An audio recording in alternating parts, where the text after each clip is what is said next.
Hello, and welcome to Conversations with Matt.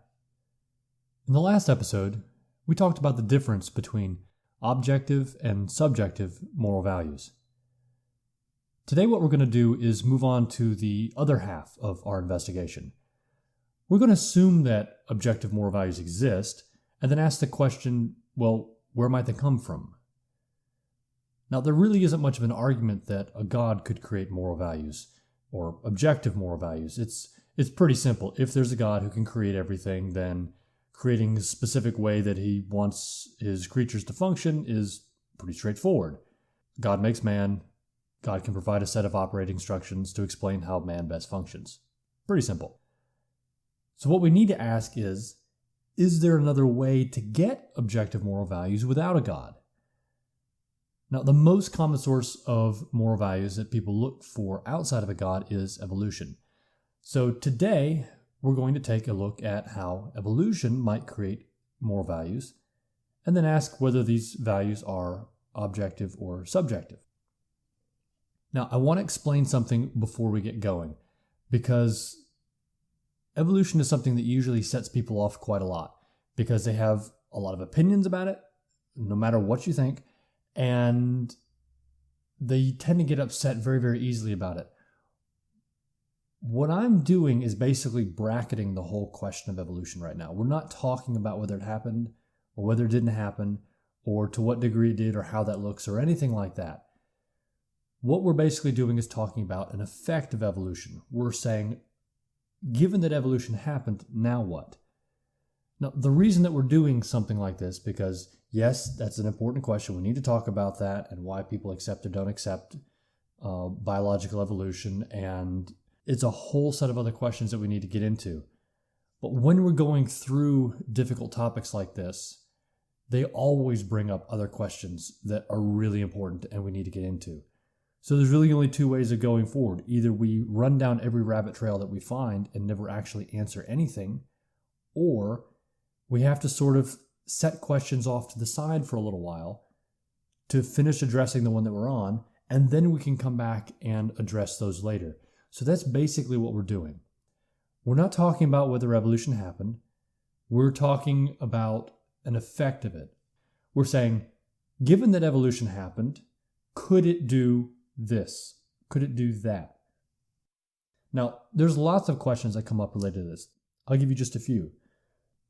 Consciousness and the non-physical part of man, what philosophers often refer to as the mind, or if you come from a religious background, it's often synonymous with the soul. Sort of the internal part of man, the part that's not physical, that you can't touch, but nevertheless, to quite a lot of us, seems to be a thing. Is there such a thing like that? And importantly, could evolution produce something like that? Some would argue that evolution produces the non-physical part of man, the mind. It can produce consciousness. Others will say that no, evolution happened, but there is no such thing as consciousness. There is no such thing as a mind, and so on and so forth. There's a whole set of other questions that come off of it, but it's basically the same sort of thing we're talking about here. Let's assume that evolution happened. Could it produce consciousness? Could it produce a mind? Related to that, we could ask, could it produce minds that are capable of truth-seeking? Or can it only produce things that are aimed at survival? Because truth and survival are not always necessarily the same thing. We're not getting into either of those. I'm just showing you that there are other things that are like this, or there are other things that are like what we're talking about here. Given that we can't go into everything, we have to focus on just answering the questions at hand. So as I said, there's a lot of questions that come up, and today what we're going to be doing is asking about moral values and could evolution have produced these or not? So again, we're not talking about the question of whether evolution happened or not. We're simply going to say, assuming that it did happen, what could it do as far as moral values? Could it produce moral values, and would these moral values that it produced be objective? So now that we understand what direction we're headed, let's get into it. How might evolution create moral values? Well, there's a basic narrative that we need to understand, and it goes something like this. A long time ago, back when man was much more primitive, fighting for survival was a daily thing. The world was a rough place, and staying alive was no simple task. It probably didn't take long for individuals to discover that if they worked together, they could more easily survive. I mean, after all, if there were a hostile predator or another human who was after you, your chances of survival would be increased if there were 2 or even 3 of you rather than just 1. Life is safer in groups. It's just that simple. Beyond that, when people worked in groups, they could share resources and divide the workload. However, there's a problem. With all of that sharing and teamwork, it really wouldn't have taken too long before people realized that they needed to figure out exactly how to share and work as a team. It probably just didn't work very well when everybody did whatever they wanted to and looked after themselves. There had to be some ground rules if these teams or groups were going to function well. For example, stealing from a group is bad. Hurting other people in the group is bad. Helping other people in the group is good. The idea of which behaviors were good and which behaviors were bad, or moral values, started coming into play because the group needed to get along in order to survive. So this is the basic idea behind evolution creating moral values. And I will go ahead and say that yes, evolution can produce moral values. The narrative we just talked about is sufficient to produce moral values. The question that we need to answer is, what kind of moral values are these? Are these objective or subjective, or both? So we need to figure out what exactly gets created. Well, and I think if we take a look at this, it's going to be pretty obvious to most of us that evolution is certainly going to be able to produce a lot of subjective moral values. Lots of these morals that would be produced would vary from place to place, from group to group, and I don't think that's something a lot of people would really find surprising. There would be things that would help a group function that may or not be the same elsewhere. The question is, can this process we just described produce anything else? Can it produce anything objective, or are all the moral values that it produces subjective? To answer this question, we need to understand that there's a difference between moral values that do not change and moral values that cannot change. This means that while we might find certain moral values like not murdering people in the group, some of these tend to stay pretty consistent from group to group. That doesn't necessarily mean that the process we talked about causes man to be the way he is. For example, for something like murder to be objectively wrong on evolution, we would have to say that because man survives better in groups than he does on his own, the value murder is wrong is now hardwired into man's system. Now, certainly by living and working in groups with other humans, man might have discovered that murder is objectively wrong, but the question is, did those groups cause murder to be wrong? Or was murder already wrong and man simply figured it out by living in groups? Do you see the difference between these two things here? Now, this leads us to another option, and this may help us with our dilemma here of figuring out the relationship between evolution and moral values. It could be that evolution helps man discover objective moral values, even if it cannot create moral values, at least objective ones. On this view, we could say that evolution can help man find out what is inherent to his nature by putting him in situations that force him to figure out things and find out what works. In other words, it can help man to see what fits with his nature or not. Remember, we were talking about objective moral values in the last episode as something that is inherent to the way man functions. There's something about his nature that says these are ways that the human machine functions properly, and these are ways that the human machine does not function properly. So the question is, does evolution create those, or does it help man discover those? And based on the mechanism of moral value creation that evolution gives us, we talked about just a few minutes ago, everything is about how something affects a group, right? Everything is about well, if I act this particular way, is it going to help out the group? And is it going to be something that other people who help, have my back when things get tough, are they going to be upset about me doing this or not? And should I do it because it would have a negative impact on the group or positive one, depending on whether we're talking about a negative or positive value? Really, though, this is the definition of subjective, because it's everything about how it affects the other person, how it's perceived by the other person, not whether it's inherently the way that the human machine was meant to function. So on this view, then, evolution can only produce subjective moral values, but it can help man discover objective moral values. That means, though, that if evolution is the only source of moral values, then all moral values are subjective. Now, I want to point something else out, though, because I think that this conclusion is actually not that far-fetched for most people, because it basically leads to the same conclusion that a lot of people have already accepted. Namely, that if evolution only produces subjective moral values, then all moral values are relative. And this is something that quite a lot of people accept now. They say it all the time when they say that, everything is relative. And what I'm arguing is that given the evolutionary process we described earlier, this is exactly what we would expect. If evolution is the only source of moral values, then all moral values are relative or subjective.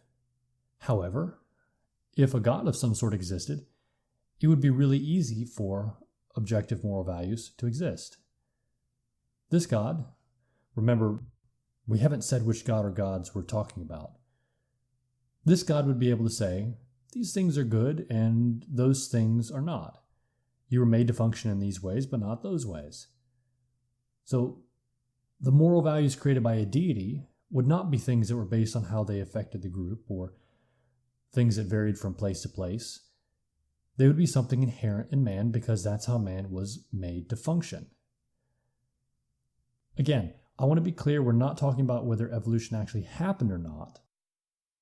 For the sake of argument in this episode, we're assuming that absolutely everything about biological evolution is true and actually happened. What we're talking about is the effect that biological evolution would happen. We're talking about where moral values come from and asking whether or not evolution could have produced them. Evolution may have happened, and there simply are no objective moral values. Or evolution may have happened, and objective morality comes from another source. I'm simply arguing here that I don't think, again, my opinion, I don't think that evolution can produce objective moral values. And if that's true, then if you think objective moral values exist, you'll need to find another source for them. Okay, so in the last few episodes, we've covered quite a lot of ground. Let's take another pass through everything and see if we can sort of pull this whole argument together, see if we can make everything clear. We've taken a pretty large look at the world and man's actions and whether or not that has any implications for the existence of a God. So let's see if we can sort of pull this all together and simplify things a bit. Now, there are basically two main points to this investigation for a God. First, if there is not a God of some sort, remember, we haven't defined this God at all, it's just some sort of a nebulous deity figure. If there is not a God of some sort, then we cannot have objective moral values. Individuals figuring out how to get along with one another only produce moral values that are relative or subjective.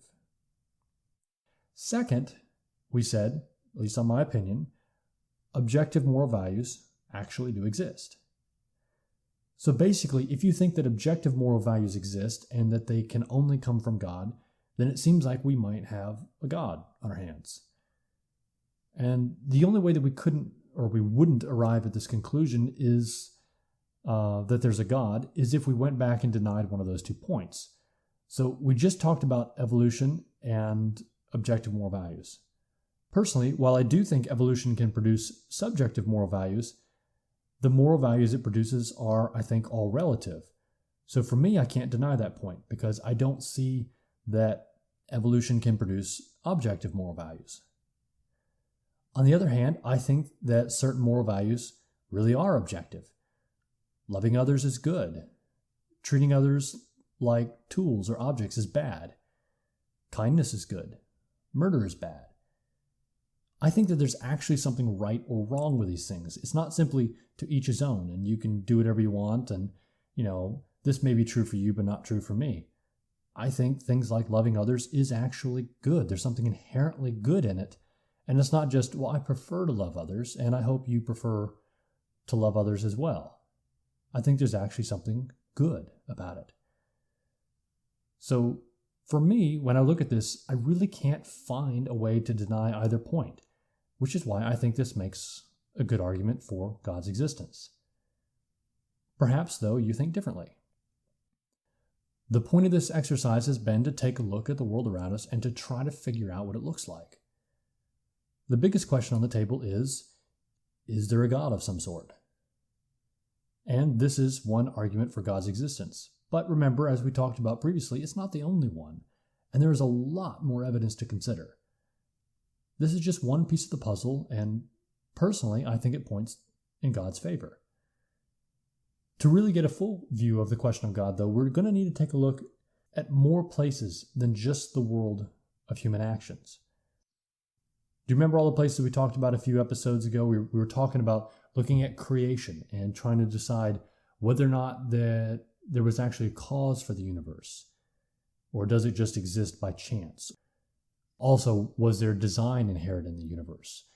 Is the universe such that it looks like there was some sort of being that helped order it the way that it is, or do physical laws and constants just happen to be that way because there's some sort of inherent law that makes them that way, or do they just happen to be this way out of luck? Do we have any evidence to suggest that a deity has interacted in the world, and perhaps that might give us a clue for which deity we might be looking at? Again, there's a lot of things that we need to look at in this question of God's existence.